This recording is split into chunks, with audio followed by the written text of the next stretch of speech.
Okay, looks like we are connected. And yeah, let me double check here. Hello, for those of you tuning in, thanks for joining us. We'll just go through the same routine as we've done before. If you're just tuning in, do me a favor and share the posts on your personal page. And we'll just kind of hang out here for a second here until more people join. We have about 45 viewers now. Okay, so let's all do that. If we could, please take this moment to share the post on your personal page as well as in groups that you belong in. That would be great. We want to get this information out to the general public as wide and as far as we can. It's important that our community is made aware of the Wat Lao Budawong scandal. Okay, let me do that there. So post that. Okay, so that's in there. Good. So I have, I want to play a video, but before I do that, I have to bring it up. I thought I had it already staged and ready to go. So those of you who are tuning in, please do me a favor and share the broadcasts on your wall. You can even start a watch party if you want to. There's many different ways that you can do it. Okay, so let me just go to LGHA.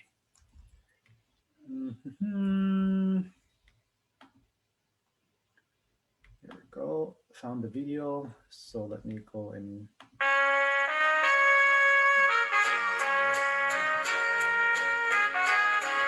oops, got to share the screen first. You guys don't see it, yeah. Okay, hold on a second here. All right, so go to sharing and go to this one. Good, okay. Uh-oh. Yeah, I keep forgetting to do this, so I gotta turn on the sound. Okay, and then optimize the sharing. And want to play this video. So we're just gonna play this video until we have more participants coming in. We're at about 65 right now. So the video is about 4 minutes long. So if you need to stretch your legs, you can.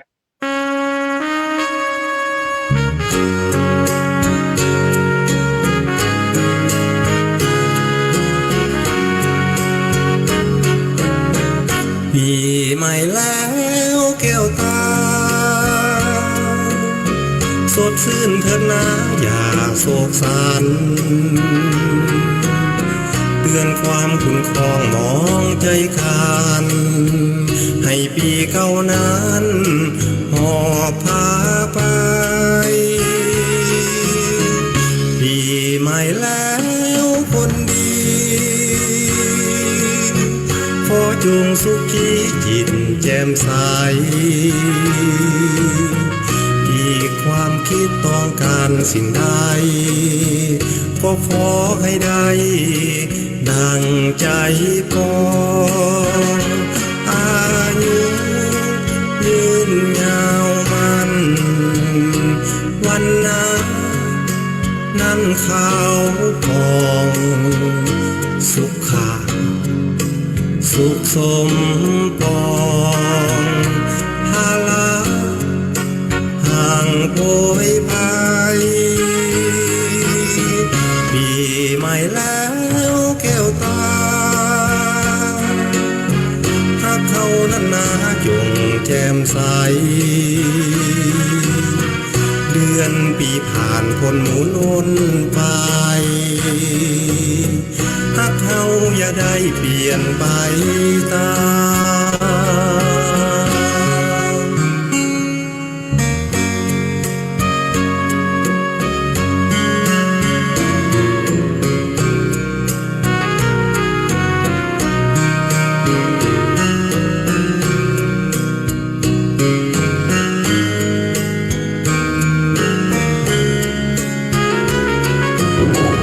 ปีใหม่แล้วแก้วตาสดชื่นเถิดนะอย่าโศกสันเตื เลื่อนความขุ่นคลองมองใจกันให้ปีเก่านั้นหอบพาไปปีใหม่แล้วคนดีขอจงสุขีจิตแจ่มใสอีกความคิดต้องการสิ่งใดก็ขอให้ได้ดังใจปองอายุยืนยาวมันวันนั้นเขาปองสุขาสุขสมปองภาระห่างโพยภัยปีใหม่แล้วแก้วตาถ้าเขานั้นนาจงแจ่มใสเดือนปีผ่านคนหมุนวนไปถ้าเขาอย่าได้เปลี่ยนไปตาม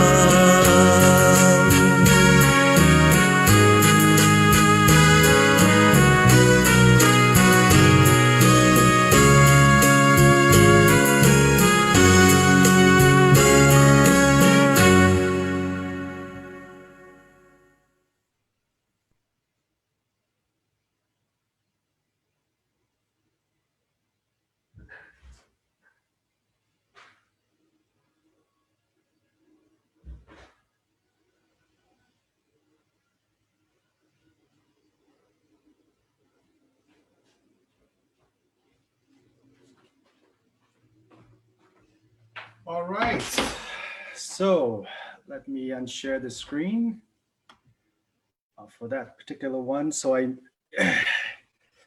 have to, I'm using a different Zoom account here. Okay, so we have, oh, Sabadi, General G-Man, Sabadi, Eli, Johnny, thanks for joining us.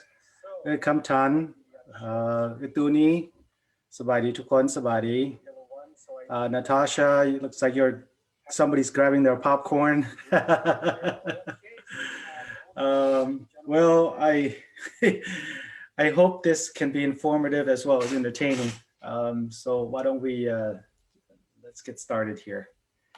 All right, so I need to share my presentation for today. Let's go here and we'll just go from the beginning. Okay. All right, so I hope you are able to see the screen now. Just let me double check to make sure that's coming across as well. So, okay, so we got that going there. And where's my stand? I don't see my stand. Okay, so we have people tuning in from different parts of the United States. That's great. Thanks for joining us. Thank you for your time. Appreciate you being here with us. And so before I get started on the episode number 3, let's just do a quick recap of episode number 2. So episode number 2, what we talked about was the monetizing of Buddhism by the people that are in charge of Wat Labuduong, specifically Janda and Eileen. Buta used to be the board of directors as well, but he resigned. So with that said, for those of you who didn't catch episode number 2, I'll just go ahead and give you a quick summary of it here. So what we're talking about is Buddhists around the world, across the United States, in multiple states, coming together to protect the Buddhist religion from corruption, from temple corruption specifically. And so, we talked about what Buddhism looks like in the wrong hand, okay? So this here is just an imagery of episode number 2. Buddhism in the wrong hands is about monetizing our religion for personal benefit, for personal gain. I think that kind of summarizes everything that I've talked about. So if anybody has any questions, you are more than welcome to reach out to me. You can also type your questions in the broadcast as well, and I'll have an opportunity towards the end of the broadcast to go back and answer some of the questions you may have. Okay. And for those of you who are just tuning in, please do me a favor. If you haven't already done so, share the broadcast on your wall. Okay. So the episode in between, which I came out yesterday or a day ago, a couple of days ago, to talk about TV lawyer Tong, Spin Dr. Tong, and somebody sent me this latest post that he made.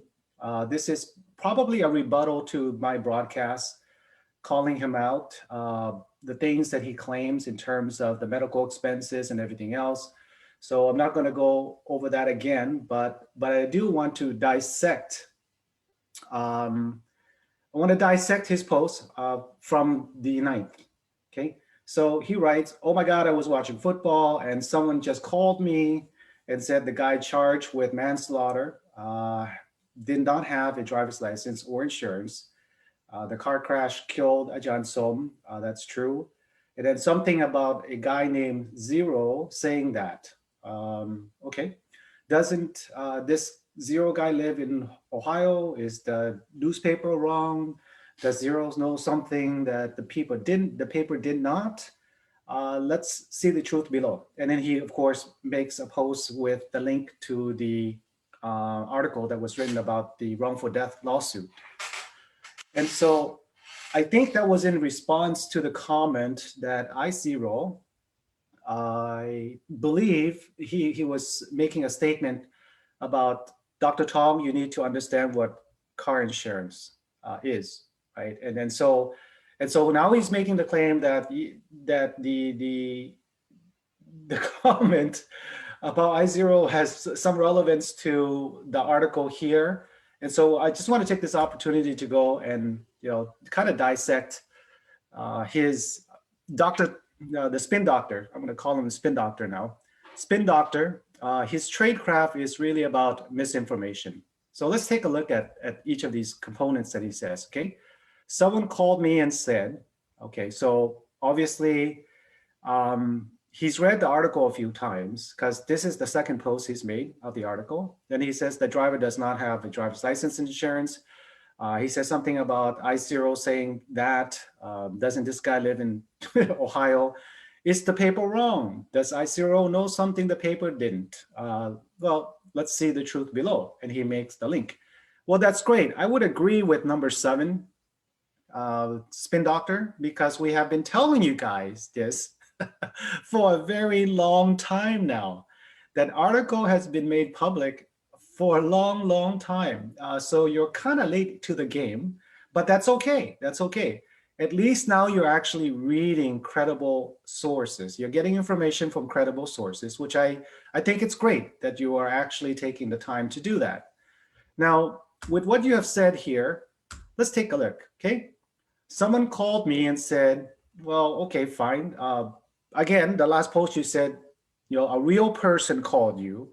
So when I pointed that out, you took out a real person. You just said someone called. So that's a good thing. The driver does not have a driver's license and insurance. Yes, that is true. That's what the article says. Something about a guy named Zero. His name is spelled with an S. It's I0. Saying that. And I put here as, oh, Lordy, because you don't fully understand what we talked about. So I will go into that a little bit here. And does he live in Ohio? Why is that important? He could live, in California. Not sure exactly what the relevance to the article is. Is the newspaper wrong? No, the newspaper is not wrong. And I0 never claimed that it was wrong. So does I0 know something the paper doesn't? Nope. What I0 did make a statement about, though, is that when you purchase car insurance, Spin Dr. Tong, TV lawyer Tong, when you purchase car insurance, what comes along with that, especially when you have full coverage, is a provision within the insurance that says you are also covered for uninsured motorists. So, other words, all the passengers in that vehicle and the driver would be covered under the Progressive car insurance, if that was the company that covered it, because they were named in the lawsuit. If Progressive was the car insurance, they would provide coverage to all the passengers and all the drivers. So that's what I0 was talking about. And I don't know how you twist that around to make this post. I hope that clarifies it. So in other words, I0 was making a statement that the injured parties, the injured passengers would have been covered by the car insurance. So their medical costs would be covered by the car insurance. And if they don't have medical insurance, there's a personal injury component to the auto insurance that covers the passengers and the drivers. In other words, we don't mix all of everybody who was involved in that accident as part of the settlement that came to Kubasom's family. Okay, doctor. Well, you can spin this one, but I'm not sure exactly how much more you can spin. The other thing that you also dropped after I pointed this out is nowhere in the article does it talk about Miguel, of Latino descent, being an illegal alien in this country. So I'm glad that you're not harping on that, because that is somewhat misinformation unless you have credible evidence to support your claim. It's a very toxic statement to make, especially in today's politics. So I'm glad that you dropped that too. All right. So Dr. Tong, TV lawyer Tong, again, my recommendation to you really is, show us receipts. Whatever claim that you have, just show us the receipts and let's be done with it. Pick up that phone, call Janda, call your bro Janda, and get the receipts. Okay? And trust me, that'll save you some time. And then after you do that, you can take a noodling break. All right. Okay, so let's talk about episode number 3. Episode number 3 is the Trinity of Evil. Okay, so this is what I will be talking about tonight. The first part of it is going to be power, greed, and control. So what happens when you have the Trinity of power and the Trinity of power, greed, and control when it goes unchecked and unrestrained? What happens? So there's a lot to talk about for the Trinity of evil. So today I'm going to just focus on one particular event, okay? But just so everybody's aware, when we're talking about evil, right?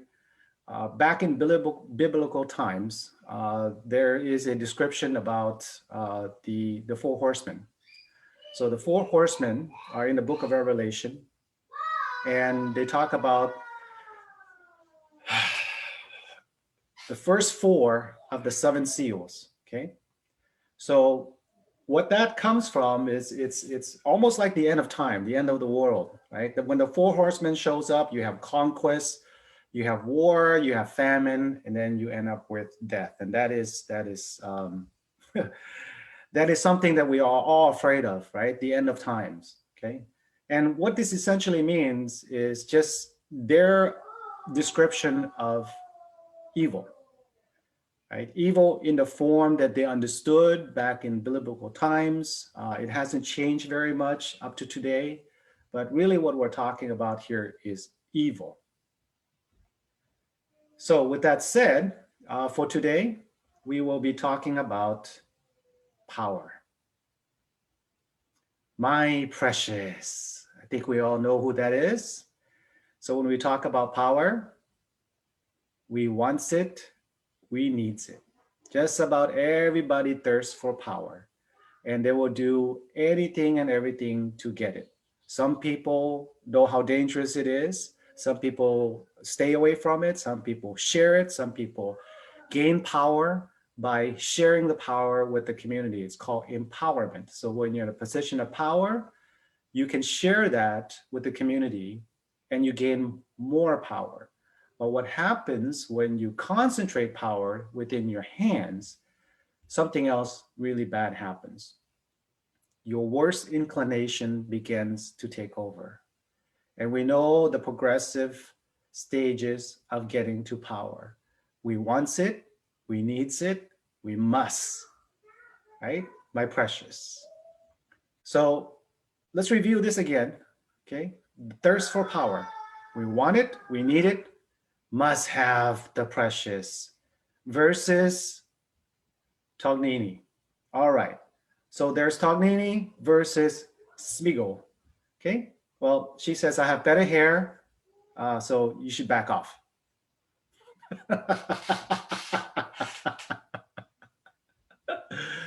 Okay, Schmigo, you got quite a fight in your hands here.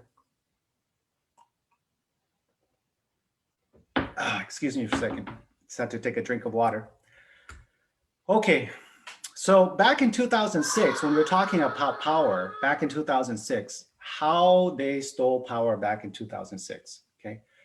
When we look at the bylaws from 2003 and make a contrast to 2006, what we find are three significant changes, okay? The first one is the Article 3, and it says, the chairman of the board shall be the abbot of the what? Who shall call all meetings of the board, shall preside at the board meetings, and shall appoint a chairman of committees of the board, and shall be member of the subcommittee, so on and so forth. Okay, so the chairman of the board shall be the abbot, which means by default, Jan Bunmi is the chairman of the board. Okay, so that's him. All the power is now in his hands. He's the chairman of the board, and he's also the abbot. In the 2006 bylaw, what we find is that they changed it, so then the chairman of the board is an elected, should be appointed, right, by the board of directors. So they took away the designation as the chairman, and they said, no, we're not going to do that. We're going to appoint our own chairman, okay?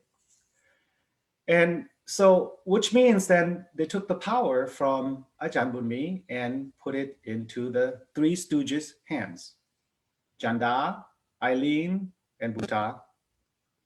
With a stroke of a pen, they took the most powerful position of the board and put it in their hands. The second thing that we see is the number of directors of this corporation shall have no less than 3, but no more than 17. So this may include up to 5 resident monks. So that's one classification, a board seat that's reserved for monks. Up to 6 members appointed by monks, which means there's a second class of board of directors that are specifically appointed by monks. And then there's a third class, which is up to 6 members elected by the public from the General Assembly. So the General Assembly can elect their own representative up to 6 members. So there are 3 classes of board of directors: for monks, appointed by monks, and from the General Assembly. In 2006, Eileen and the Three Stooges went to modify and amend the bylaw, and they took away the General Assembly's board seats. So now it reads, the number of directors from the corporation shall be no less than 3 and no more than 11, right? So they went from 17 down to 11 because they took away 6. And this may include resident monks and up to 6 members appointed by monks.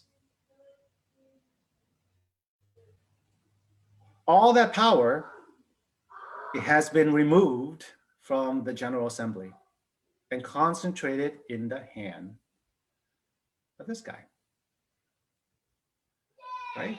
So Eileen can't even appoint monks, okay, because she's not a monk and she can't hold a seat that belongs to monks. So the only class of directors that she belongs into is the ones that are appointed by monks, okay, up to six, right? So up to 6 monks. So now there's only two classes of board of directors, monks and appointed by monks.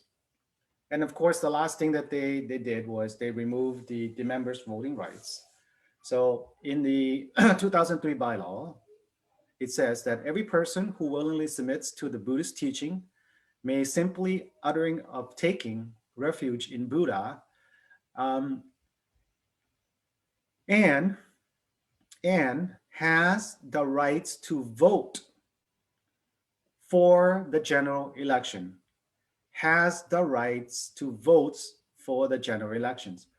And what did they do? So then they went to, looks like my screen is blocking this last piece of it here. So let me just go, what? Let me move this out of here. Let me move this out of the way so you can see it a little bit better.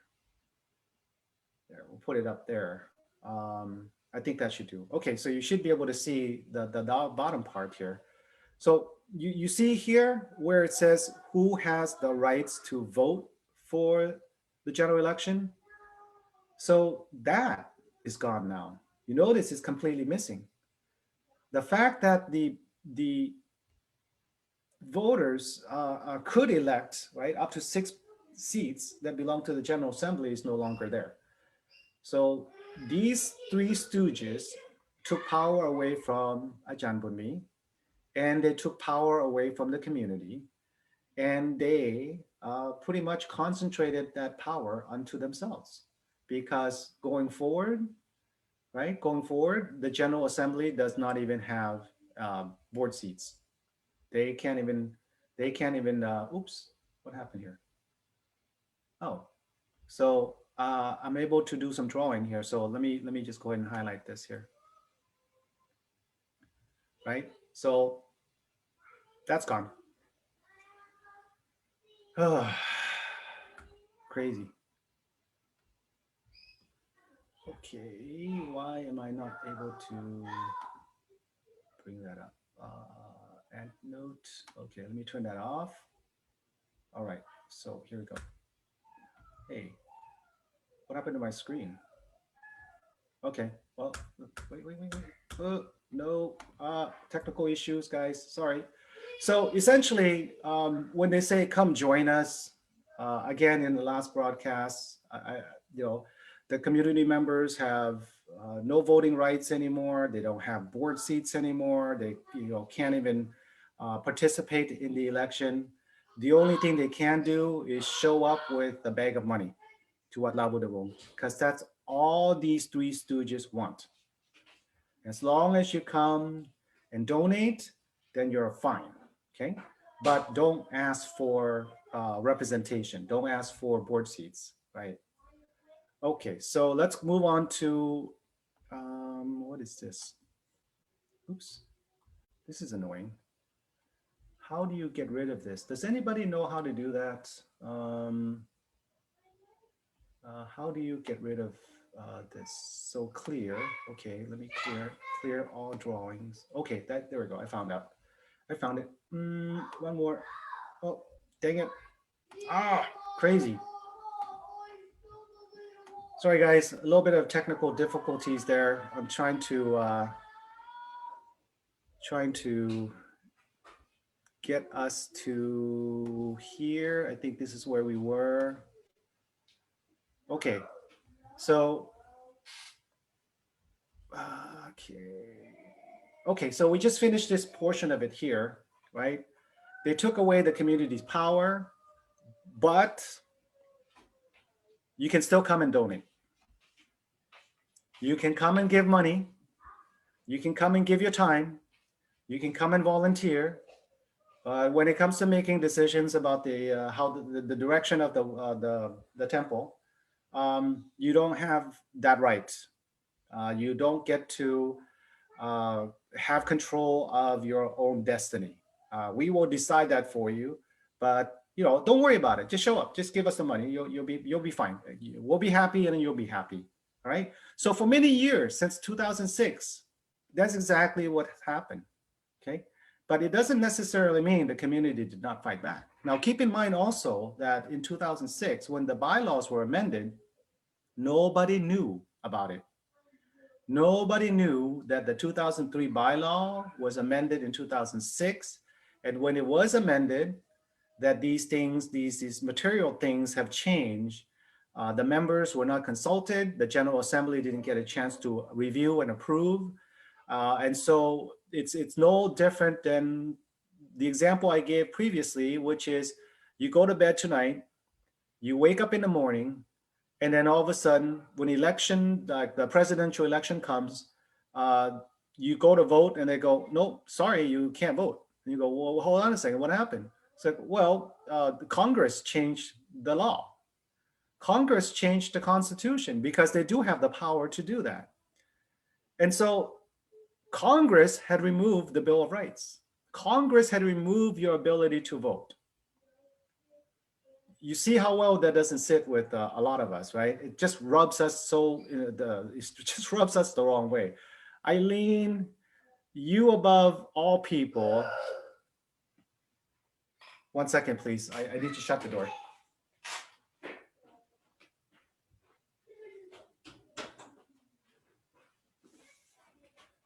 So Eileen, you above all people should know how democracy works, okay? Janda, you brought the old thinking from the old country with you. This is not how democracy works. You don't take power away from people and concentrate it within your hands and then do as you will with it. That's what tyrants do. Eileen, I'm very surprised. I am very surprised and very disappointed in you that you did not see this and say, no, no, no, this is wrong. This is you're the legal counsel, right? You're the legal counsel to the board of directors. Your job is to protect the entity. You're not the personal attorney for Janda. You're not the personal attorney for Bhuta. You are the legal counsel to represent the entity Wat Lao Budavong and its interests, which means the members' interests.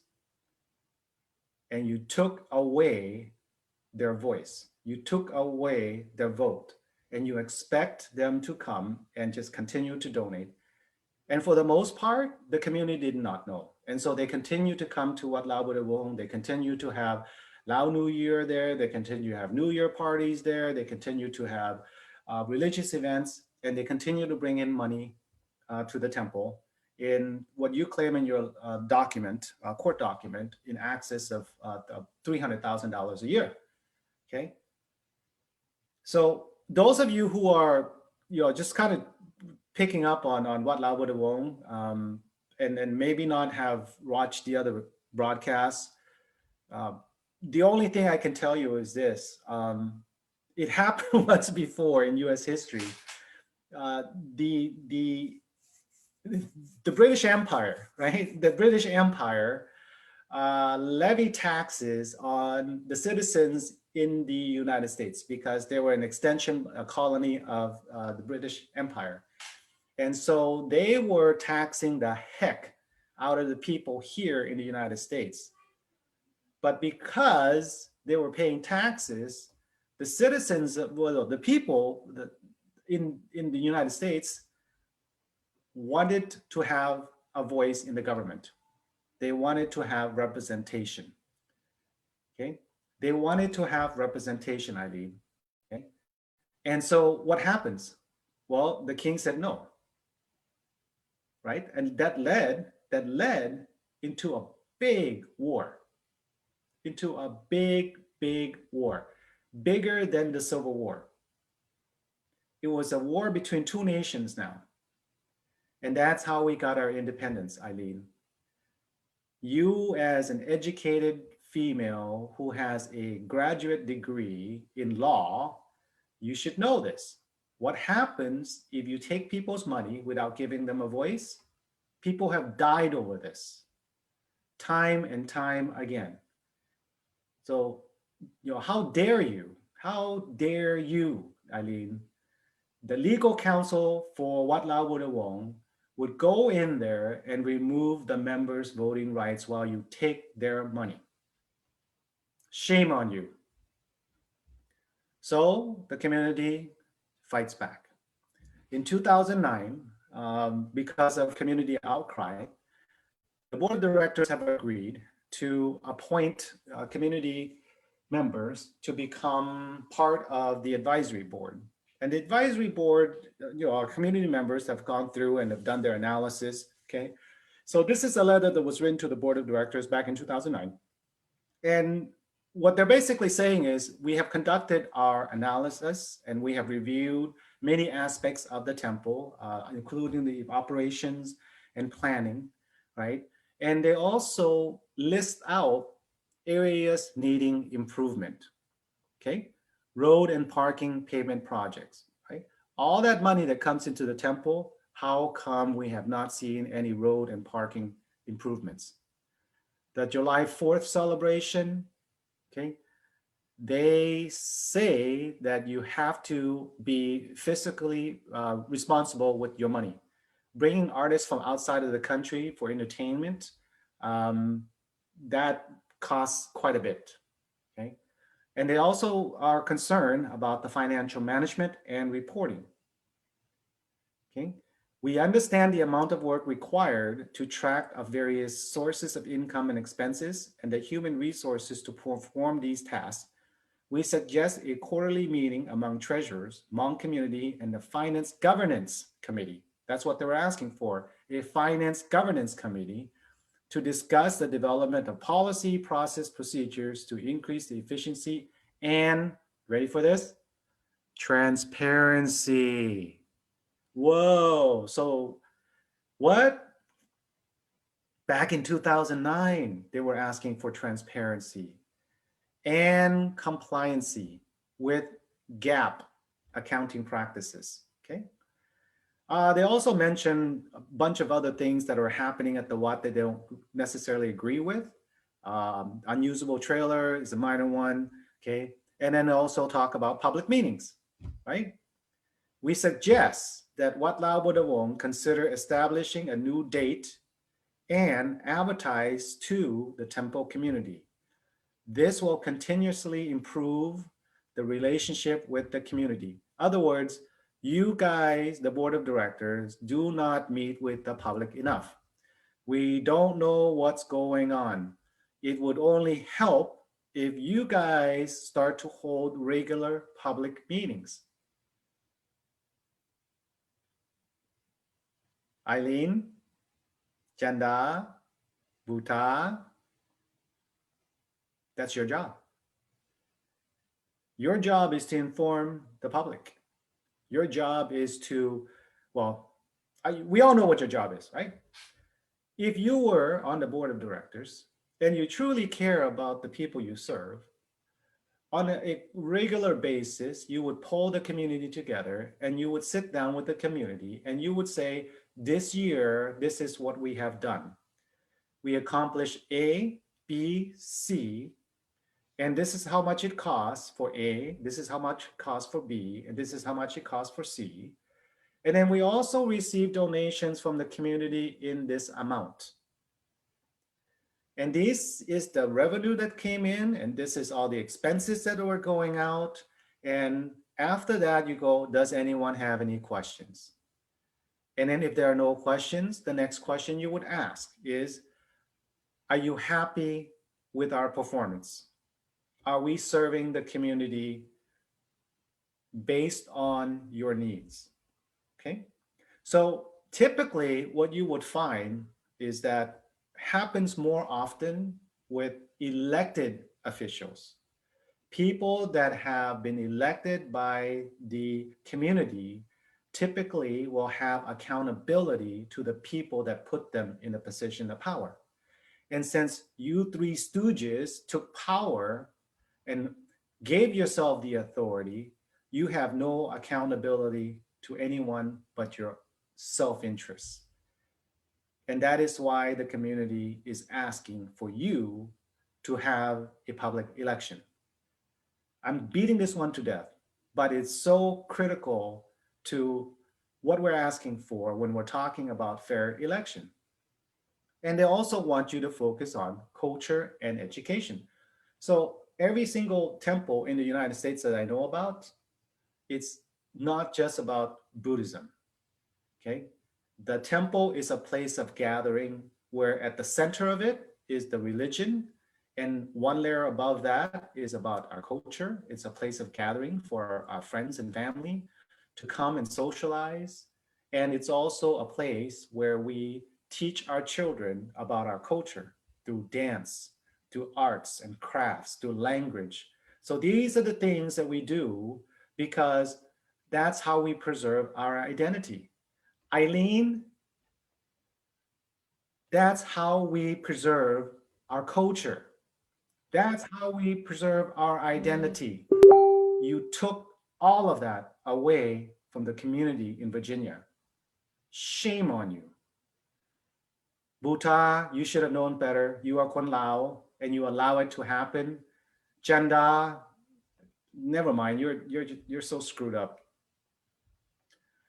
And they also want to have a quarterly meeting and communications, right? They want the advisory board and the monks and everybody come together and to talk about how things are progressing. They want to see operating more efficiently. They want to see some transparency, and we want to make sure that they comply with the local laws, right? State and federal laws, okay? So that's nice and great, okay? What organization don't want that? If you are the board of directors, you see these things, you go, wow, I have a group of people that cares about this community so much that they have taken this time and effort to go do a deep dive, a thorough analysis, and they find gaps in our operations. And these are the things they're suggesting for us to change. So basically what they're doing is your job. They're doing your job. Janda, they're doing your job. Eileen, they're doing your job. In Bhutan, I have no idea where you are. Okay. So the advisory board put a tremendous amount of time and energy into identifying all the issues that they see. Okay. Let's look at some of these. All right. The first one we talked about already. They have already identified that, hold on a second, in 2003, you guys changed the board of directors without even notifying anybody. Okay. And then you go on to change the articles of incorporation to only focus on Buddhism, right? So the original articles of incorporation is a lot more encompassing than that. It's about preserving the culture. It's about religion. It's also about education. It's about culture. So those are the Trinity, the three things that have been a part of the original articles of incorporation: religion, culture, and education.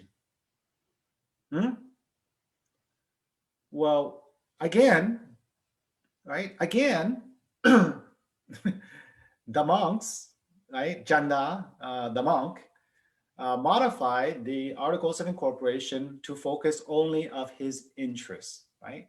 So now that the article says we only serve Buddhism, that gives you guys a rubber stamp to fly around the world in the name of Buddhism, to take a vacation in the name of Buddhism, to go and do whatever the hell you want to do in the name of Buddhism, and you're abusing the community. So they also said that the directors of the corporation are to be selected by majority of directors in the office, okay? And they go on to say some other things as well too, okay? So there's problems with zoning and permits that they identified, all right? The legal counsel of Wat Lao Buddha Wong is Eileen. Eileen, that was your job to make sure that you're compliant with zoning. Why does it take the members to raise this issue with you? I mean, where the hell are you? Right? Are you paying attention to what's going on? Okay. And on top of that, they want to see more improvements.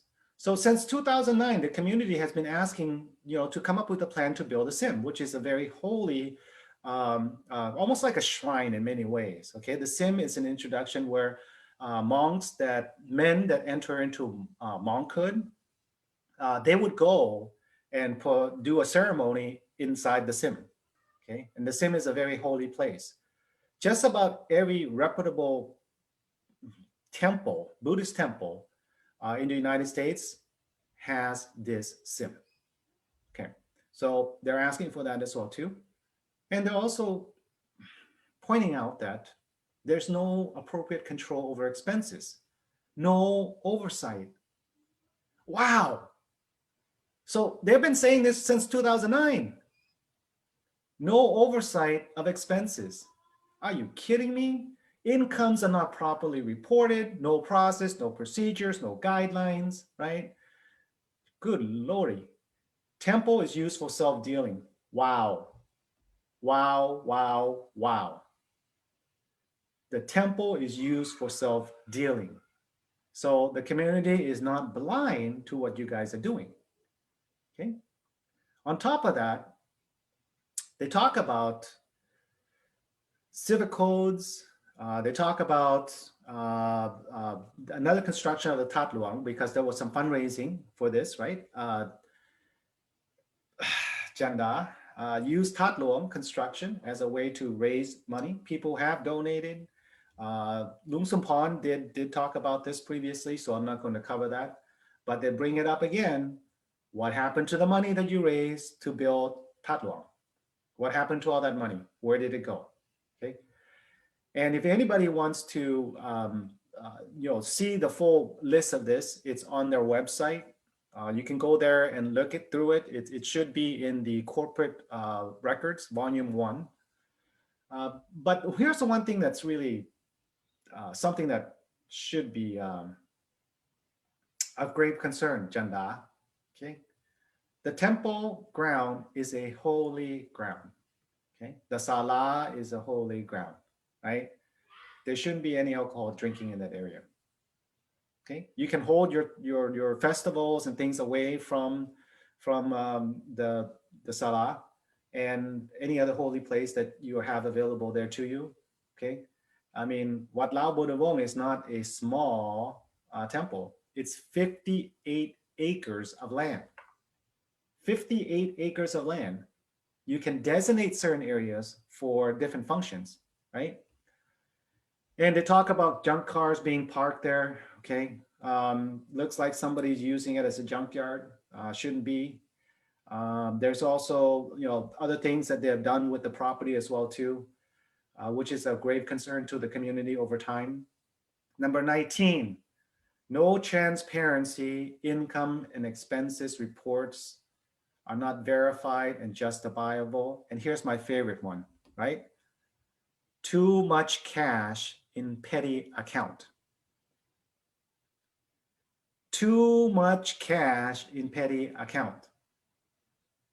And as we know, a lot of the donations that go to the temple are in cash.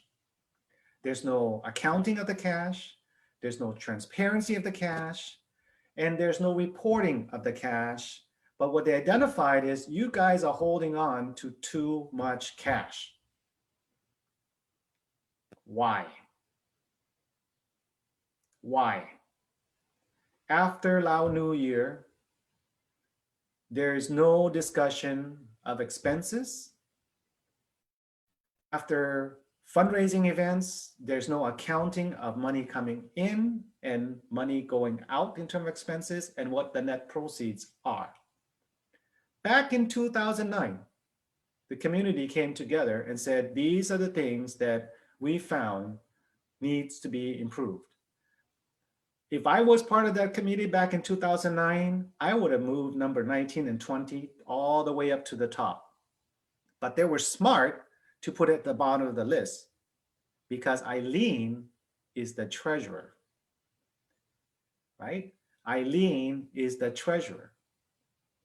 And upon finding these reports coming in, the board of directors, right? The current board of directors, the three stooges, got together and said, you know what? Thanks so much for the hard work you guys put in.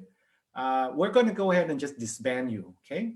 And not only that, the advisory board, you are not to talk about this anymore, right? So some of them receive a cease and desist letter. Shut up, get out. In 2010, a letter was written to the board of directors, okay? And let just me read this to you. Our Wat Lao Buddha Vong is the largest Wat Buddhist temple in the United States, a prime location in the nation capital. It's a pride and joy of the Lao community. It's the very first Wat built in the United States. It's the most iconic, okay? A board of directors and officers of 4 people consisting of 2 laypersons and 2 monks to operate a temple. This important scope of responsibilities and activities is so inadequate. The current board stretches itself too thin in order to effectively fulfill its responsibilities. Okay, I hereby vote for a new board of directors election this year, close to or to the full capacity of the 17 members. You notice that number 17 matches with the 2003 bylaws, because in 2010, they didn't even know about the 2006 bylaw, where they struck, right? They removed 6 board seats. So in reference to this letter that was written by, looks like Nabunjan, back in 2010, she is going based on the assumption that the 2003 bylaws that were adopted back in 2003 is the most current bylaw. So as a board of director, the treasurer, your secretary, and the legal counsel, okay, so the Buta and Eileen, when you saw this come across, you could have easily addressed this and say, listen, by the way, the full capacity of the board is not 17, it is actually 11. Okay, and here's why. And you could have sent the bylaws to Nabunchan to let her know. But you did not. You did not. And it goes on to read, Ms. Tognini, may we entrust this utmost important action in you by taking the initiative in getting the full board on board to call a general assembly for the new board election. Okay? Also, we want to take the opportunity to express our thanks for your kind services to Wat Lao Buddha Vong. Back in 2010, the community is asking for an election. And there's more to be said, but I'm going to skip this, okay? I'm going to skip this part. But the most important thing here is that the community was taking some action, right? They're reaching out to the board of directors. They wrote a letter to them and asked for a board election. Speaking of which, in 2019, the communities did the same thing. They sent letter after letter to the board of directors to say, listen, you know, it might be a good time to do a general election here. Let's do a fair election, right? At the midst of all these things happening, 10 years later, the community is asking for the same thing again. Right? So when it comes to power, okay, in 2019, right after Ajahn Bunmi discovered there was a loan, they had an emergency meeting, okay? Chanda, Buta, Eileen held an emergency meeting at 10 o'clock at night where they, the 3 of them, decided to vote Ajahn Bunmi out of the board of directors. They did not give him the opportunity to be heard. They did not schedule the meeting in which he could participate. They came together in an emergency meeting, 10 o'clock at night. Now remember, keep in mind, August 19th, during the daytime, Ajahn Bunmi discovered the loan. And at nighttime, the 3 of them called an emergency meeting. And the claim is that Ajahn Bunmi has been exploited, right? And so the 3 of them came together. And what did they do? This is the reason why they said he needs to go, okay? The quorum of directors unanimously concurred that due to Ajahn Bunmi's inability to speak, read, write, or understand English, and his complete lack of knowledge, understanding, and experience with any of legal, business, accounting matters of the temple, okay? As well as his advanced age. Right. So let's talk about this for a second. Buta and Chanda. I'm going to replace Ajahn Bunmi's name, Okay. Janda and Bhuta, right? Do you speak, read, write, understand English well? I don't think so. I don't think so. So these criteria apply to Janda as much as it applies to Bhuta. So why didn't they vote themselves out? Does Janda have an understanding of the legal business? Okay. Does he understand accounting, GAAP accounting principles? I don't think so. Neither does Bhuta. Yet, you singled out Ajahn Bunmi for these reasons, and then the three of you voted to kick him out. You took away his power. He was the chairman of the board, he was the president, and the three of you came together and said, you are out, without even giving him the opportunity to defend himself. You're sick, right?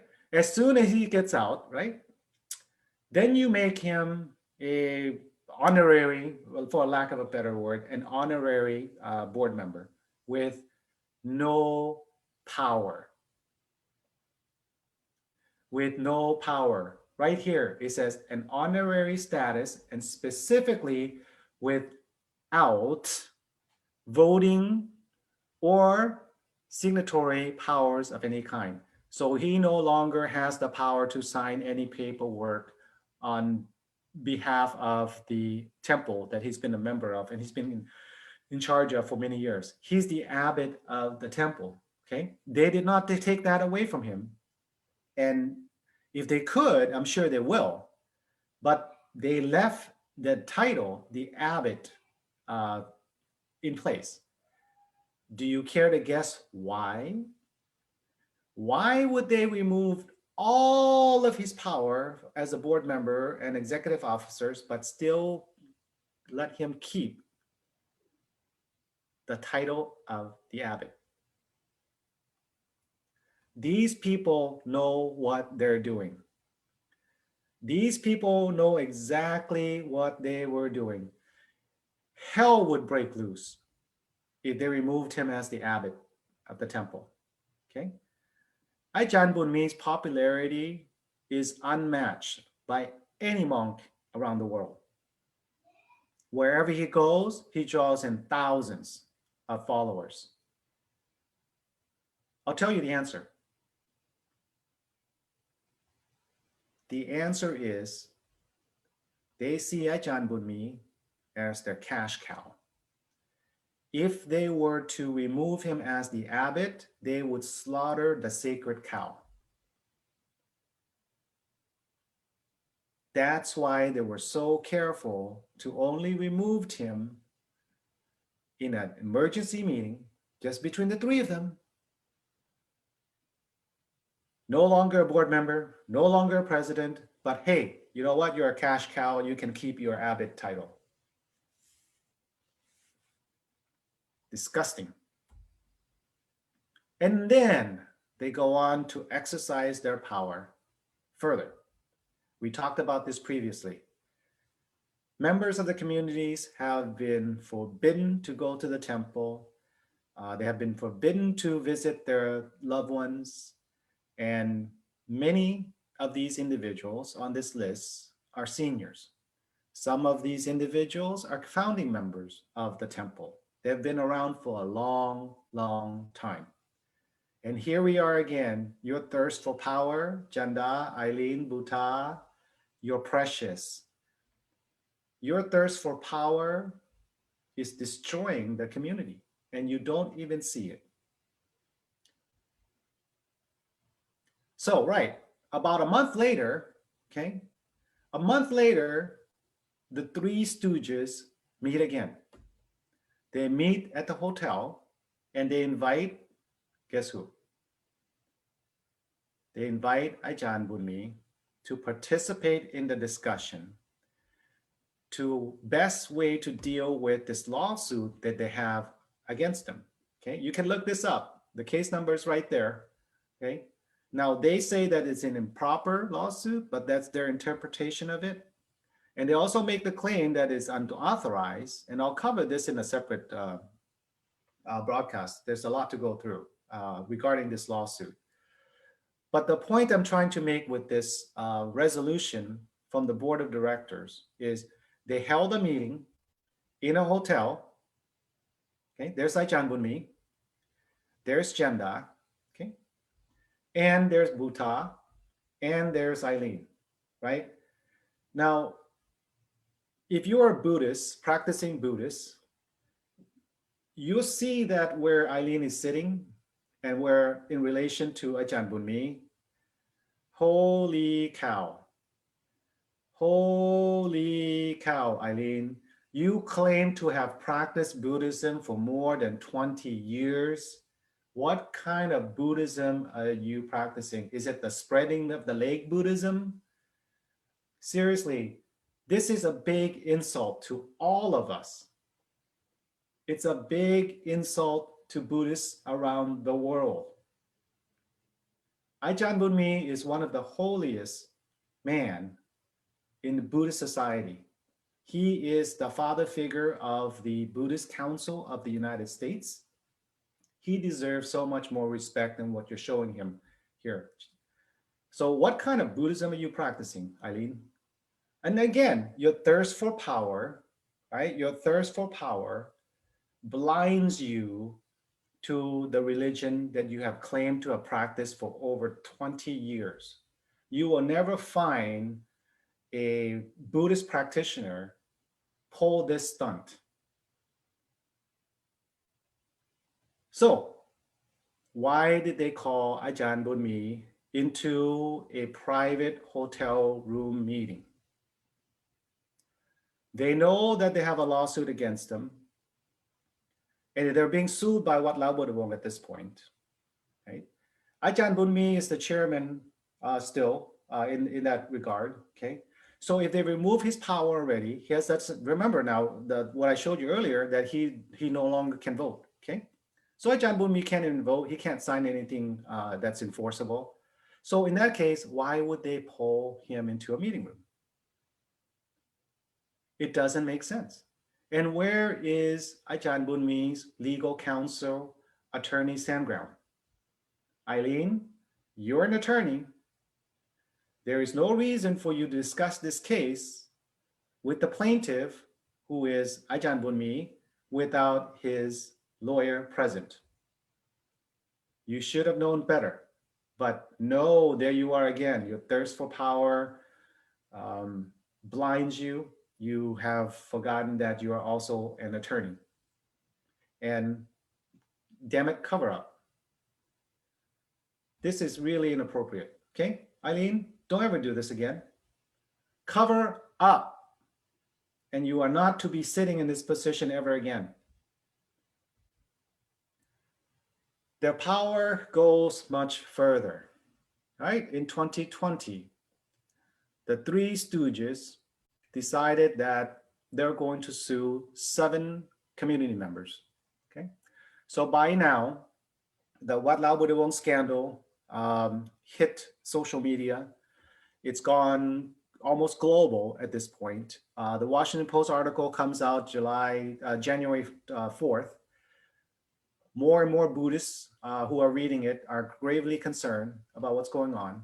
And as we talked about before, all the trespass orders that have been issued from August to November has caused a lot of the concerned members in Virginia, as well as around the world, and people stop going to the temple, right?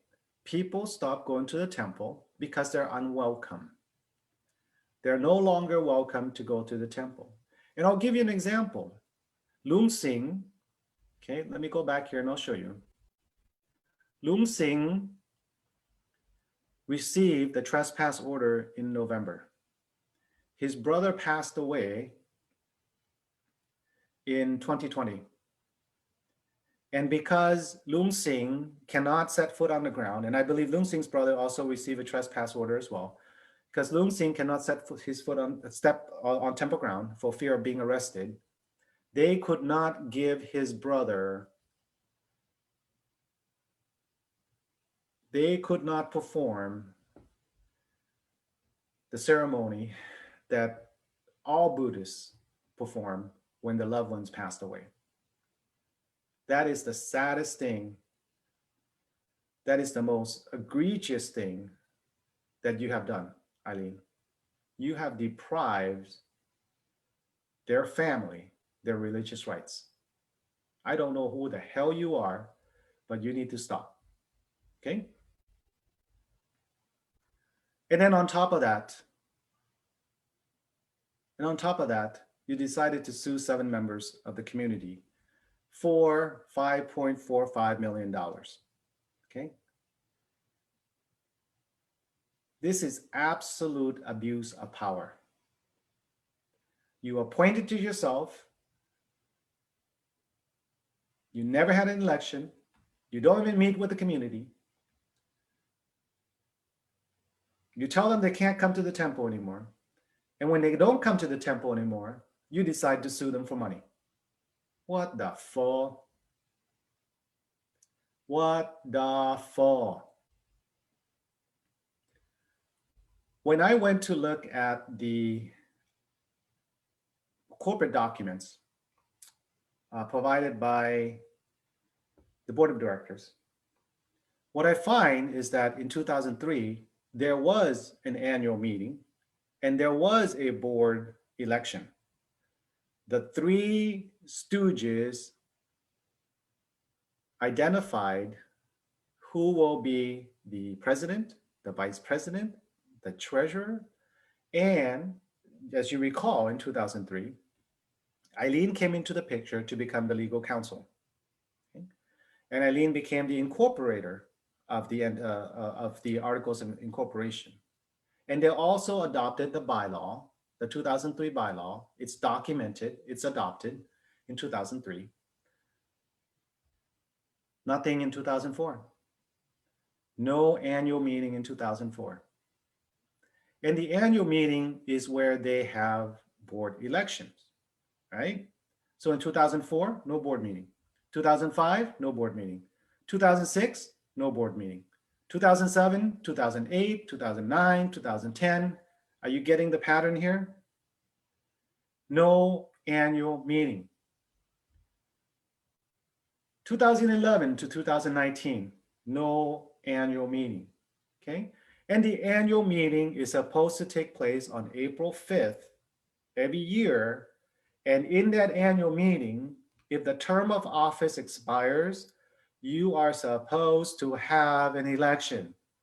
So the way that you guys have skirted an election is you decided not to have an annual meeting.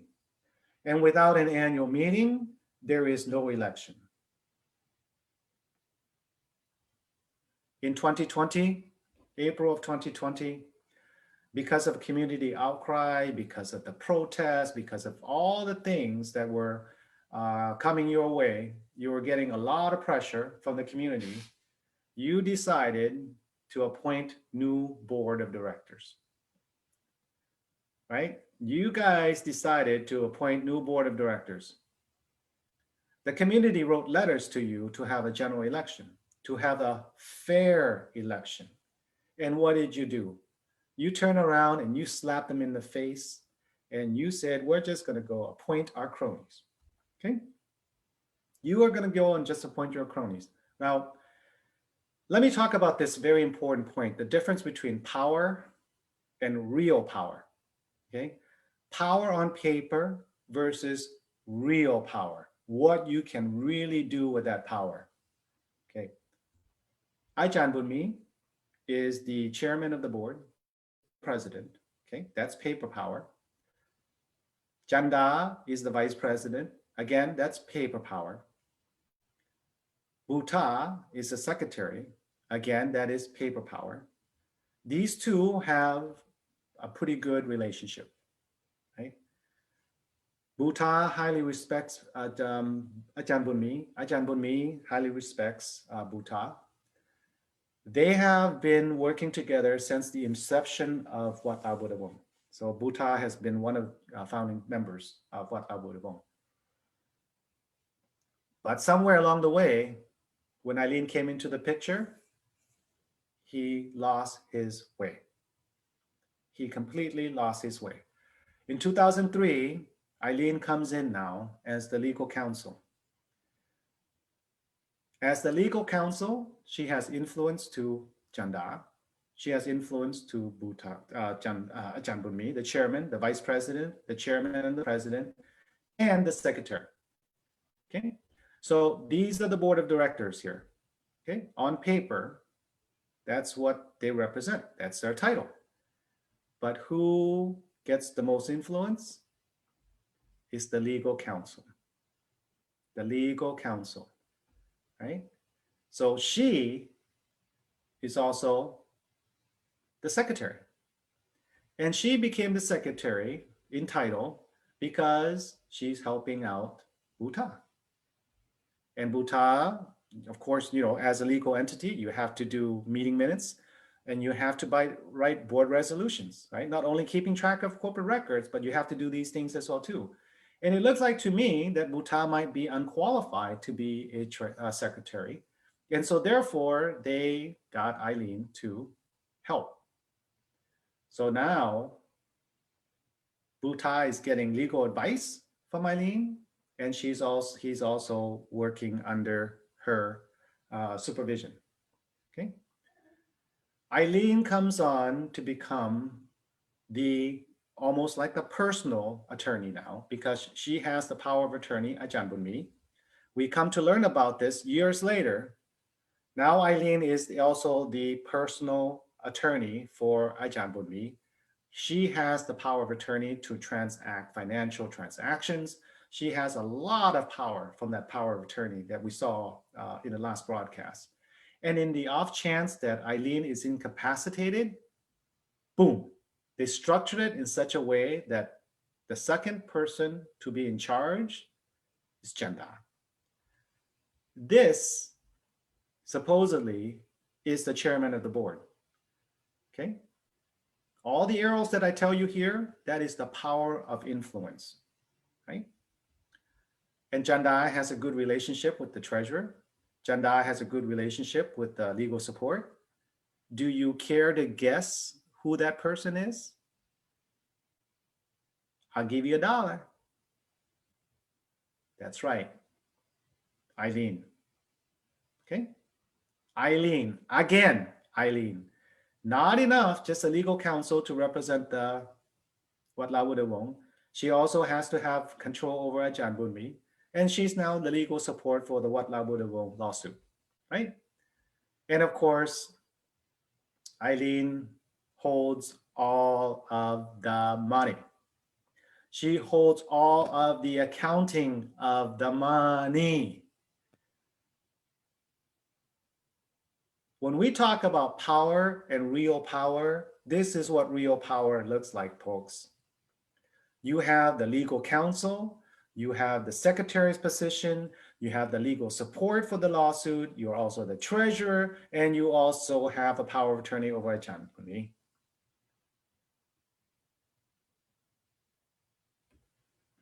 Nobody elected you, Eileen, to be the chairman of the board. But that's how you got power. That is how you stole power from the community. This is insane. And Eileen, if you believe that my commentary here is completely off base, right? If I am wrong about this, I invite you to come on to the show. I invite you to come and tell us how it came to be. How it came to be that you have the power of attorney over the most powerful position of the board, the chairman of the board. Why do you need to control Ajahn Bunmi with the power of attorney? Why? We don't know. Right? Oh, here's our friend again. Right? Power. We want it. We needs it. Must have the precious. And we know that when you go after power in the Lord of the Rings, there's a transformation that happens, right? There's a transformation that happens. Okay. So these are her friends. Okay. Eileen's friends and Jenda's friends, right? We know they're friends because, hey, look, they're sitting next to each other. And where is Ajahn Bunmi here? That's his chair. That's a chair for the abbot. That's the chair for the abbot. He's no longer in the picture. And look at this. Nah, I hope you're watching this show. You're going to be in for a long ride. Okay. These are her friends. And guess what? We have pictures of them dining together. Okay. In case you haven't noticed, that's one of the board of directors and her husband. And this would be Miss Tognini, Eileen Tognini, dining together. So now in April, right? In April, Eileen, Bhuta, and Chanda decide, well, okay, fine, we need to have more people in the board. So what did they do? They went and appoint his brother, Chanda's brother, Sankian, the right-hand man of Chanda for many years, and known to have financial entanglement between the two of them. It's been rumored that Sankian has, taken advantage of the finances of Wat Lao Budavong. I don't have the evidence to show you, but what I can say is that when one person says it, it could be a rumor, the second one, the third one, but overwhelmingly, the community seems to have stories that they can tell you. So with that said, Sankian, if I'm wrong about this, you come onto the show and you say, David, you are absolutely wrong, right? Now, because we have been asking for transparency, Eileen gets smarter, right? Then she starts to put up a human shield. She makes Sankian the treasurer. And this idiot, another treasurer.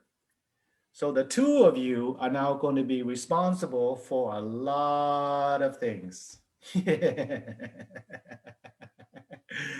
You did not get appointed to become treasurer because they think of you highly of you. You two idiots are now the human shield that Eileen has put in between her and the community because she is trying to skirt accountability. The two of you now are going to be held accountable, okay, for the finances and the reporting of Wat Lao Budavong. So the two of you should be asking Eileen some very specific questions.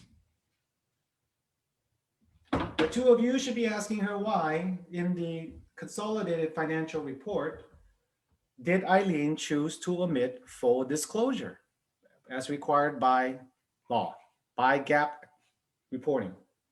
Why did she choose to omit full disclosure when information of that nature could give the reader more insights into the operations of Wat Lao Budavong?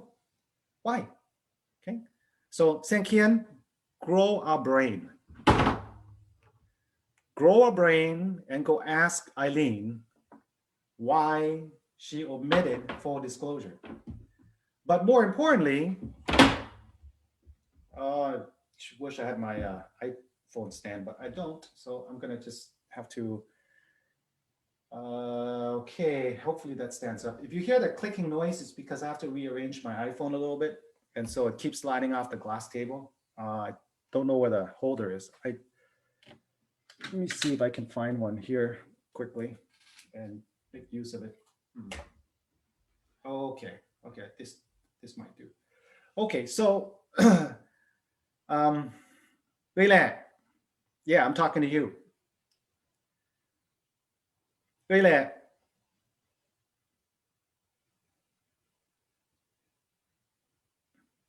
I'm giving you a temporary moment here because I think you can predict what I'm about to ask you. Okay, I bet you can predict what I'm about to ask you. Okay, let's just make sure we're on the same page. Weile, Sankian, the both of you get together with Eileen soon. Yesterday would have been great. Get with Eileen and ask her this question. Why did the accounting firm put in their report that they did not audit the books? They did not verify the accuracy of the numbers that Eileen gave them. Okay? Ask her that. Why didn't they verify the accuracy of the numbers that Eileen gave them? And why hasn't there been an audit of the books of Wat Lao Bo De Wong since 2003? It's a simple question, right? It's your job now. You're the treasurer, okay? As a treasurer, if there is wrongdoing under your watch, you can be held personally liable. So if you want to save your ass, and you should start asking the right questions to Eileen. Why hasn't there been any audits of Wat Lao Bo De Wong books? How come the accounting firm could not verify or did not verify the accuracy of the financial numbers that Eileen provided to them? And then the last question I'm going to ask you to ask Eileen is this. Wat Lao Bo De Wong is a separate entity than Wat India. The two of them do not have any relationship, business relationship with each other, other than the fact that all of you stooges sit on the board for Wat Lao Bo De Wong, and you sit on the board for Wat India. Aside from that, there is no connection between the two entities. Wat India is not a subsidiary of Wat Lao Bo De Wong. Wat Lao Bo De Wong is not the parent company to Wat India. Why the heck did you guys combine the financial statements of two companies into one? It doesn't make any sense.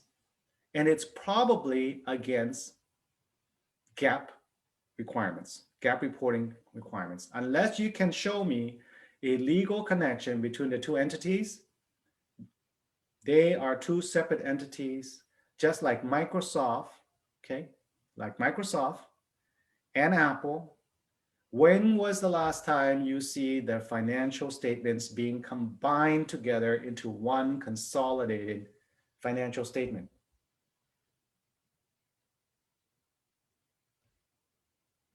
Sankian? Elad. You guys better figure this out soon, okay? You are the treasurer now. If you think that Eileen gave you the title treasurer because she cares about you,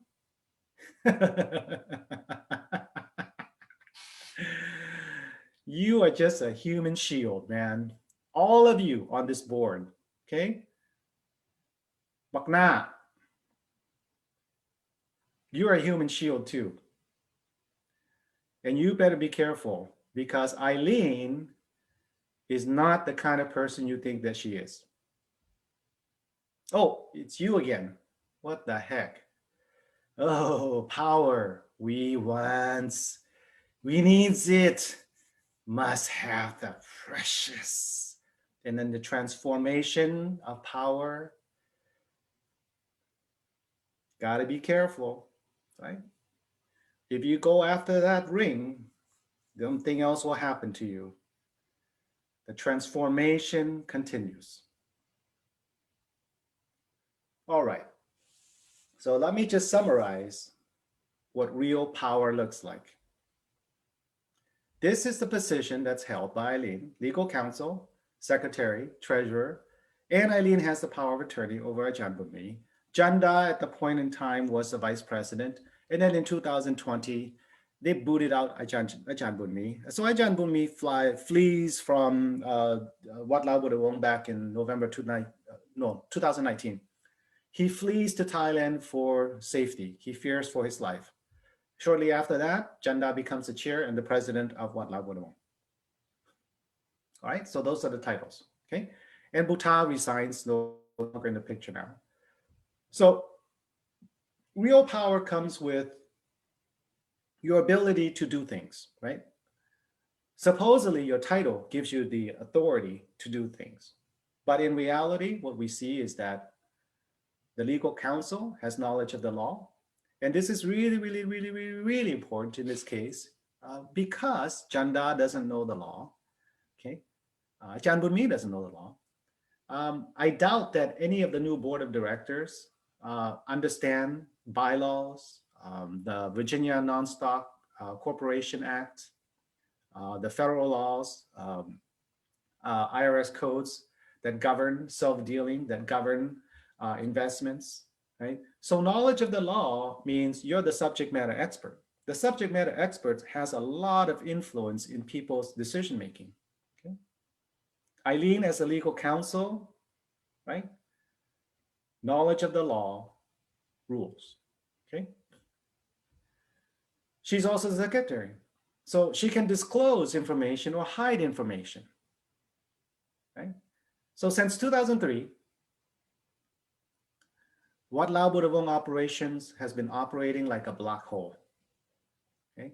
That's how much power the secretary has. Concealment.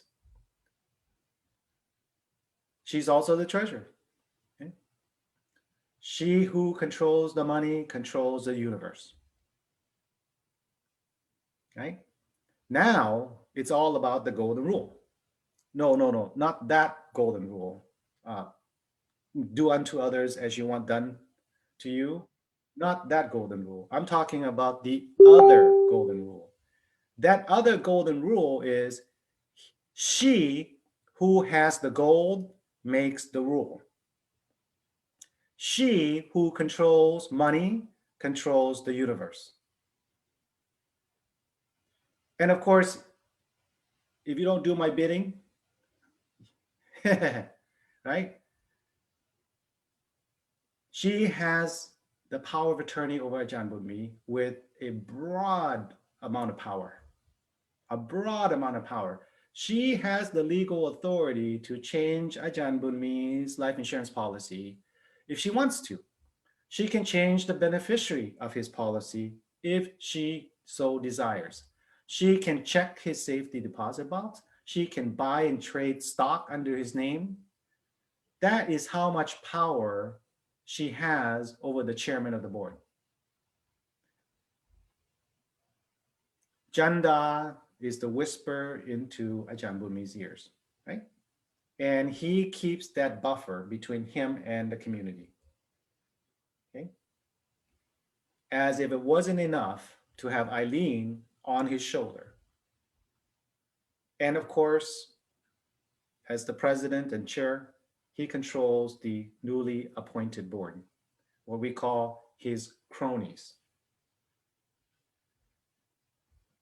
His cronies, hand-pick cronies to become the board of directors, right?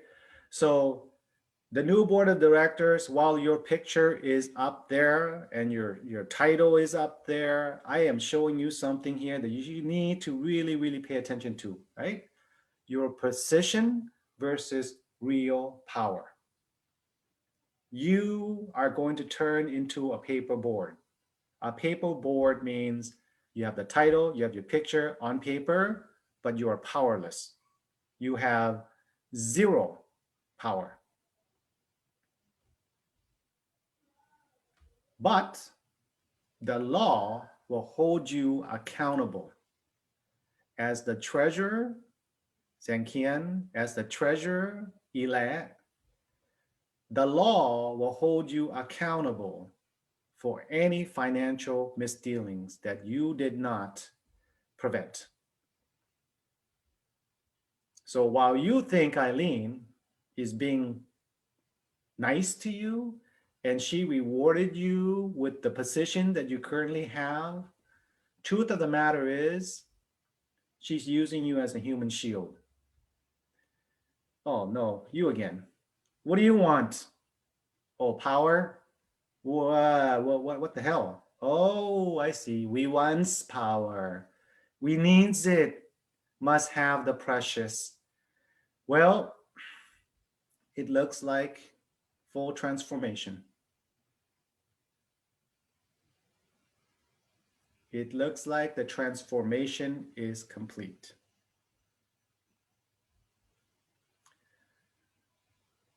When power goes unchecked and unrestrained, bad things happen. Okay? They appointed themselves, the board and officers. They removed the members' voting rights. They removed the General Assembly's voting rights. They removed the 6 board seats that gave the General Assembly power. They control Ajahn Bunmi with the power of attorney. They issued 3 charges of identity theft with intent to defraud to our community members. They're abusing their power. You speak up, this is what will happen to you. All these charges went to court, and all of these charges were dropped. None of them stuck. None of them stuck. In fact, the DA declined to prosecute. So why did they do it, right? Why did they do it? It's because they're trying to make an example out of 3 individuals to the community. You speak up, this can happen to you too. That's intimidation and that's harassment. Unchecked power and unconstrained power hurts people, and they hurt indiscriminately. They even had Kuba La arrested for trespassing. A monk spends 1 night in jail for living in the same place for 16 years. What kind of effing Buddhism are you practicing, Eileen? You are the one who wrote the no trespass order. You're the one who issued it. What kind of Buddhism are you practicing when you treat a monk this way?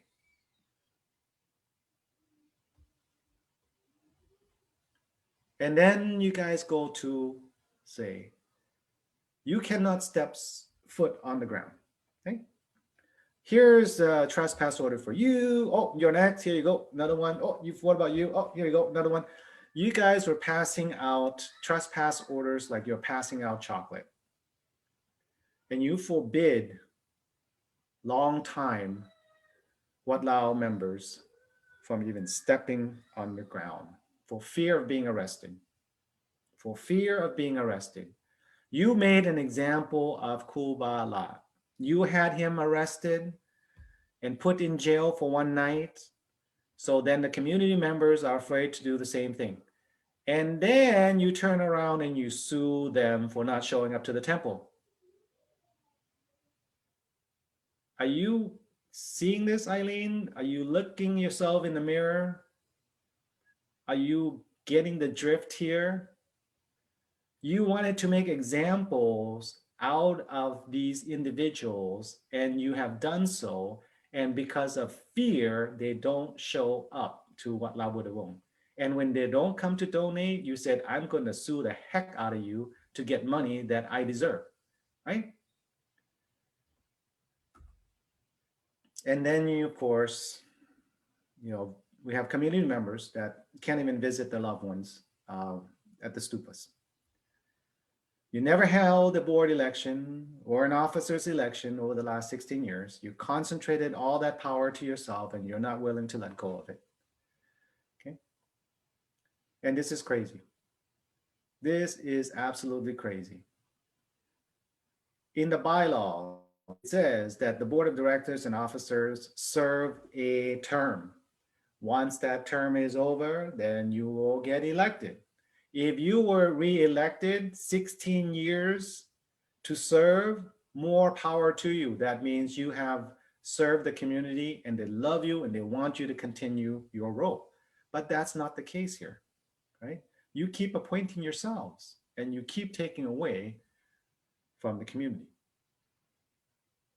So here we are again, right? When it comes to power, right? Do whatever it takes. Do whatever it takes. Yeah, Eileen is right. She does have better hair. There's some similarities here, but Eileen does have better hair.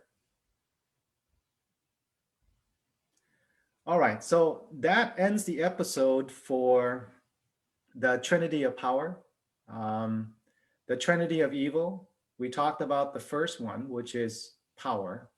In the next episode, I will talk about greed. And this, I'm not going to go into more detail than what you see here, right? We're going to talk about greed. And before I end my show here today, I do want to take this opportunity to play a video for you. And let me see if I can find it here. Okay, I think this might be it. Oops, nope, that's not it. I want to play a video for you. Let me see if I can get it here. All right. I think it's this one. Okay, I found the video. So let me play this video for you, because when we talk about hurt and pain, sometimes it's just, we're so sanitized to the concept of hurt and pain that sometimes we don't know what it feels like, right? So this is a very short video. Let me see if that comes up here just to make sure. บ่เคยได้ยินเกิดมาอายุเกือบสิเข้า80แล้วหาก็มาได้ยินคดีเรื่องจังซี่ว่าครูบาเข้าวัดบ่ได้แล้วก็ไล่ครูบาอาจารย์ออกจากวัดไล่ออกต้นญาติโยมบ่ให้เข้าวัดอันนี้มันประชาชนฮู้บ่เคยได้ยินนั่นพวกมันยังฟังเพิ่นเล่าอยู่เงินแต่ละกิจแต่ละอัดชื่อวัดท่านก็เป็นพวกแม่นี่ตัวพวกประชาชนลาวเฮานี่ตัวว่าทีละคนไปต่ออเมริกเราโอ้ยมื้อนี้นี่ก็มีความรู้สึกดีใจที่สุดที่ว่าอาจารย์ครูบาลาที่ได้มุมบ่มีคดีแล้วแต่ว่าก็มีความดีใจทุกคนดีใจหลายจนให้นำนี่ล่ะดีใจก็ให้เสียใจก็ให้ดีใจที่ว่าอาจารย์ออนล่ามุมโทษที่เพิ่นหาเรื่องไซลาไปยักยอกเงินวัดเอาเงินวัดเงินน้ำลอยยักยอกเอาเงินอันอยู่ยักยอกเป็นล้านมันเลยค่ะอยู่วันคนมันยักยอกเป็นล้านคือเห็นจับมันมาเอาอันนี้นี่แม่นการเว้าของไอรีนญาติเป็นญาติอาจารย์ลาถึงจักมื้อนี้เตรียมเงินมาพร้อมสิไทยโตคือโทษเลยบ่ได้ไทยซ้ำอันนี้ลวกมีลาวหยังขอบใจนำอนุสรณ์ขอบใจเด้อวิ่งเต้นบ่มีเจ้ามา Okay, so Eileen, if you're watching, I hope you can see that. If you don't fully understand what our elders were talking about, that video was taken when Kuba La court hearing for the trespass violation. And so if he was found guilty, he could potentially get fined $2,500. The community members, Pakap, what she is saying is that she has never, ever experienced anything like this. She has never seen a monk being kicked out from the temple. She's never seen a monk being arrested and put in jail. And she's never seen a monk having to go to court to defend himself for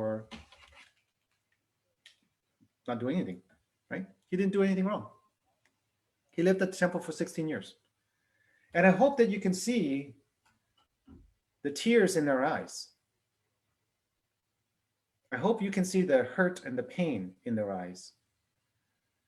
Na, Sankian, Ile, the new board of directors, that is your community. Those elders are the ones that built Wat Lao Bodawong, not Chanda. Chanda doesn't have income. Chanda doesn't make money. He is supposed to be a spiritual leader. He is supposed to be a spiritual leader. So where is Janda in this situation? Why isn't he providing them comfort? Why isn't he talking to the community to try to bridge the gap? There is a big, big divide right now. Right? Oh, I forgot. Janda has been defrocked. Right? Janda has been defrocked. He's no longer a monk. And you should know why he's no longer a monk. Your thirst for power is destroying the community.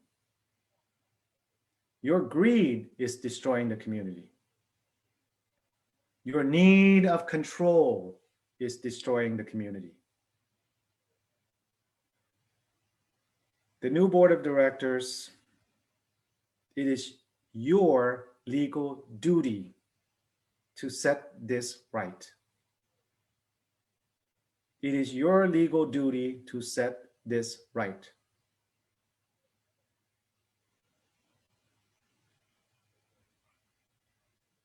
I now will look at some of the comments here and see if there are any questions that I need to answer. And let's see here, we got some. Okay, do we have any questions? I see a lot of comments. For my Tommy, all stupid agendas team. Yeah, no kidding. These people, they have a lot to reconcile. So, you know, I Tommy, that's a really good point, no? That's a really, really good point. Because remember now, on August 19th, okay? On August 19th, the board of directors met and they decided to remove Ajahn Bunmi because they cite, okay, that he doesn't speak, read, write English.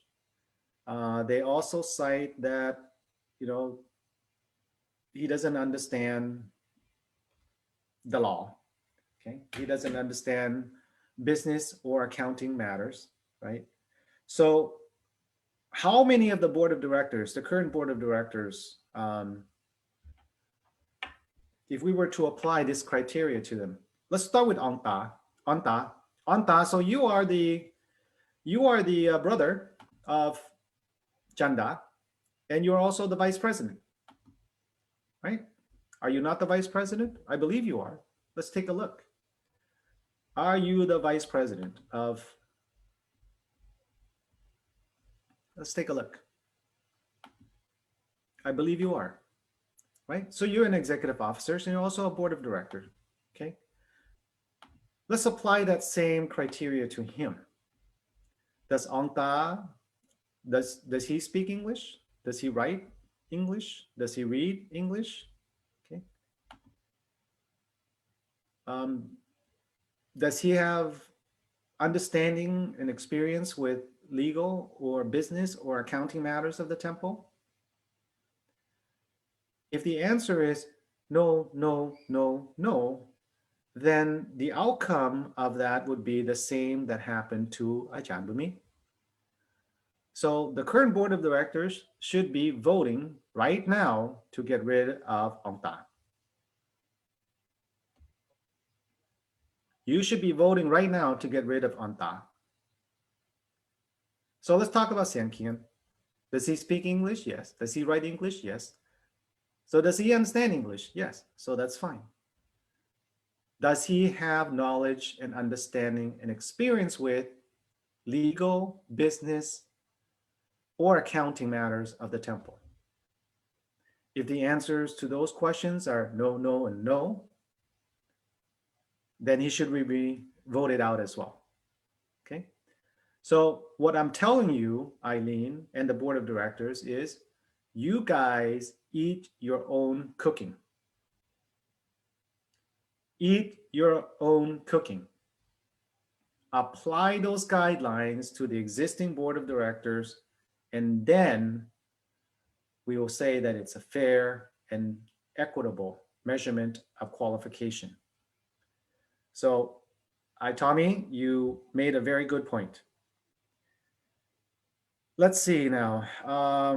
Some other comments here. With great power comes a great responsibility. Yeah, I believe that to be true. Only if your heart is in the right place, right? People that have received power from the community, it does come with great responsibility. And at the other side of the token is that absolute power absolutely corrupts. It looks like they seem to be in this category here versus this other category over here, which is great power comes with great responsibility. These people seem to be graduating from this class, which is absolute power absolutely corrupts. So there's the big distinction between the gold standard, right, which in which people should be moving to, versus the, yeah, nobody should be in this category here, but that's where they are. All right, that's another great comment. Thank you very much for sharing your thoughts with us. Okay, let's take a look at a couple more here. If you have questions for me, feel free to go ahead and make the comment, put in your comment. I may not be able to see it because I know there's a lot of comments coming in here. And so I want to make sure some of the more important things that I miss, I can bring up. Okay, G-Man says, we're gonna make them pay back what they take from the temple. Yeah, I think that's only fair. Okay, if these board of directors are engaged in criminal activity, if they are stealing money from the temple, if they are underreporting donations, cash in large amounts, they should be held liable. I don't disagree with you. If that were the case, they should be held liable. If that was not the case, then I think all of us would say, yeah, that we can understand. We're not here to, we're not coming after you guys with a pitchfork for no reason. We want transparency. We want accountability. We want you to restore the community's religious rights, and the community wants to have a fair election.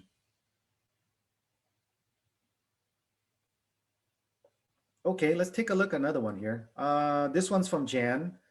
Bhuta is sneaky. He got out of here quickly when he had enough. He took what he can and ran. Okay, Bhuta moved to Texas, and I believe he was still the board of directors for a while when the scandal hit and people were beginning to call into question his involvement. Bhuta resigned under social pressure, right? Under community pressure.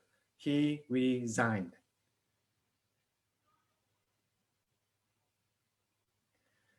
Okay, what else do we have here? I'm just scrolling back a little bit. The three three evil amigos. Yeah, the Three Stooges. That's right. Okay, well, if there's nothing else to look at, well, hold on. I'm sure there is. I'm sure there's a lot of good comments here. I'm just kind of scrolling through at the moment to see if I missed any. It seems to be a lot of, okay, so some comments here about evil. Yeah, that's true. Okay, this one's from Johnny. Eileen, she don't care about anything about evil Chanda. She's used evil Chanda, sweetie mouth, and some other things here. Oh boy, yeah. Unfortunately, that's what it looks like. That's what it looks like. Yeah. So, goodness sakes. So when we look at the the Trinity of power, right?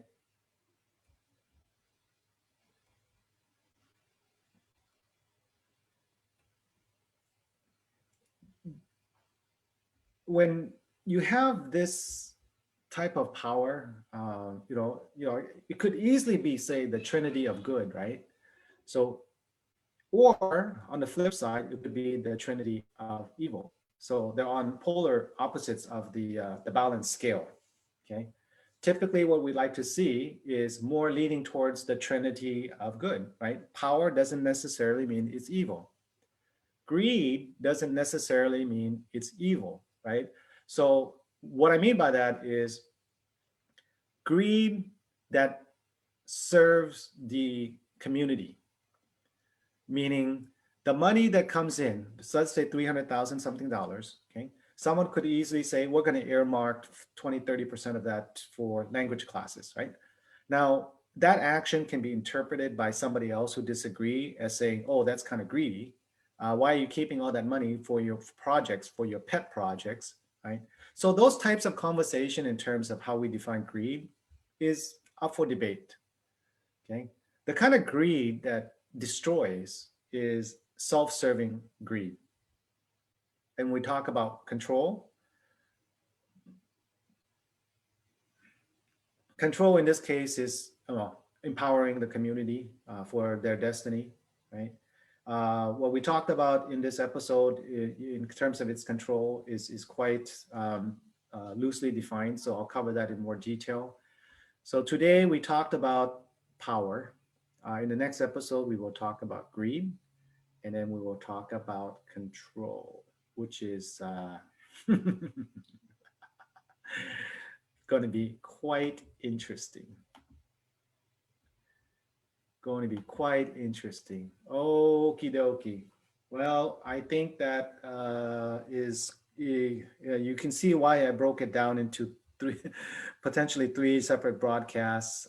That was a lot to cover, even just for the power part. Okay. Well, I think that is it for tonight. So thanks very much for tuning in. I would encourage all of you to share this broadcast to our English speaking audience to create more awareness about what's happening with Wat Lao Budabong. And again, in each episode, I will make this disclaimer. I make my conclusions based on the evidence that I have in front of me. A lot of the evidence I have in front of me are records that have been disclosed by the Wat Lao Board of Directors on their website. It's accessible to anyone. Court documents are accessible to the public. The article is accessible to the public. You can Google it and you can search and you can find that yourself. And so my conclusion and my commentary are based on the evidence that I have, and I encourage all of you to do your own research and draw your own conclusion. And I would be very delighted if I received a text or a call from the board of directors of Wat Lao Budawong. Janda, if I get a call from you, I would be very delighted. Eileen, if you call to talk, I would love to hear from you. Onta, Zhang Lele, Na, all you guys, feel free to correct the record. If I misstated anything here that is, inconsistent to your understanding, let me know and I will correct the record. What I won't do is get into an argument over something without evidence. So if you want to persuade me, I am very data driven. You show me evidence, then I'm more likely to believe the evidence than I'm going to believe your conjecture. You saw my spat with the spin doctor. The spin doctor who continues to push out misinformation after misinformation after misinformation. He started out as TV lawyer Tong, but because of his tremendous effort, he is now known as the spin doctor Tong. The spin doctor Tong. Okay. The board of directors, even your legal counsel, Eileen, and Wilson and McCarthy, if you guys catch this broadcast, there's a lot of questions we have unanswered. We need to know the truth. Okay. So you know how to contact me. Right? I'm on Facebook. You can send me a messenger text, or you can make a comment on this post because it is a public post. It's available to everyone, to the public. So there's different ways that you can communicate with me. And I can't communicate with the Lao guy, the spin doctor, because I'm blocked. I can't communicate with Sankian because he also blocked me, right? So the board of directors, one of you guys already blocked me. Now, I don't know if you have a Facebook account. I'll look for it. And I hope we can, talk, okay? And the other board of directors, if you have a Facebook account, you can look, you can reach me by my first name and last name. I don't have these accounts that you see that's been floating around. It seems like there's an account coming up almost every Facebook account coming out almost every day from the other side. Bun, Dr. Tong, TV Lawyer Tong, Spin Dr. Tong, unblock me, right? Let's talk. The community needs to heal. 2021 is about healing. We want to heal. We want to move forward. We want to find a peaceful resolution to all this. I truly believe that we can. We can mend bridges and we can move forward. Or you see more of this, okay? This, you see the picture in the background there, Fight for Justice. Eileen, no justice, no peace, all right? No justice, no peace. The community will not rest until they get justice. So find it in your heart, if there's any left in there, okay? Janda, find it in your heart. We need to resolve this peacefully and do it soon. Okay, so with that said, we're going to just go and say good night. Thank you very much for tuning in, and we will catch you again we'll catch you again in the next broadcast. So it'll take me a couple of days to kind of put things together, and our investigation team has a lot of work to do now. Okay, all right. I'm not gonna pick on them. All right, good night, everybody. Take care.